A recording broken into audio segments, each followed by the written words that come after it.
Israel ബന്ദികളെ Hamas ക്രൂരമായി കൈകാര്യം ചെയ്തതിനെ തുടർന്ന് വെസ്റ്റ് ബാങ്കിലേക്ക് ടാങ്കുകൾ അയച്ച് പ്രധാനമന്ത്രി ബെഞ്ചമിൻ നെതന്യാഹു. വെസ്റ്റ് ബാങ്കിൽ ആഴ്ചകൾക്ക് നീണ്ട ആക്രമണം ശക്തമാകുകയാണ് ഇസ്രായേൽ വ്യക്തമാക്കി. അടുത്ത വർഷം ഇവിടെ സൈന്യത്തെ നിലനിർത്തുകയും പ്രഖ്യാപിച്ചു. വെസ്റ്റ് ബാങ്കിലെ ചില അഭയാർത്ഥി ക്യാമ്പുകളിൽ തുടർന്നതിന് തയ്യാറെടുക്കാൻ സൈന്യത്തിന് നിർദ്ദേശം നൽകിയതായി ഇസ്രായേൽ പ്രതിരോധ മന്ത്രി ഇസ്രായേൽ കാസ്റ്റ് പറഞ്ഞു. 40,000 ഫലസ്തീൻ പലായനം ചെയ്ത പ്രദേശമാണിത്. ക്യാമ്പുകളിൽ നിന്നും ഒഴിഞ്ഞുപോയ പലസ്തീനുകാർ തിരികെ എത്താൻ അനുവദിക്കരുതെന്നും സൈന്യത്തോട് ഉത്തരവിട്ടാണ് ഇസ്രായേൽ കാറ്റ്സ് പറഞ്ഞു.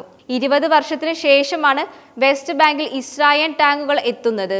ഹമാസിനെതിരെ ഇസ്രായേൽ എന്ത് നടപടി സ്വീകരിച്ചാലും അതിനെ പിന്തുണയ്ക്കുമെന്നും ഡൊണാൾഡ് ട്രംപ് തയ്യാറെടുക്കുമെന്നും അദ്ദേഹം കൂട്ടിച്ചേർത്തു. അടുത്ത ഘട്ടത്തിൽ മോചിപ്പിക്കുന്ന ബന്ദികളുടെ കാര്യത്തിൽ ഉറപ്പ് കിട്ടും വരെ തടവുകാരെ മോചനം വൈകിപ്പിക്കുമെന്നും ഇസ്രായേൽ പ്രധാനമന്ത്രി ബെഞ്ചമിൻ നെതന്യാഹു ഓഫീസിൽ അറിയിച്ചു. ബന്ദികളെ വേദികെട്ടി ആൾക്കൂട്ടത്തിന് മുന്നിൽ പ്രദർശിച്ച് കൈമാറുന്നതെന്ന ഇസ്രായേലിന്റെ നിബന്ധന പാലിക്കണമെന്നും ഉറപ്പ് ഹമാസ് നൽകണം. അതേസമയം ഇസ്രായേൽ തടവുകാരെ വിട്ടയക്കാത്തത് വെടിനിർത്തൽ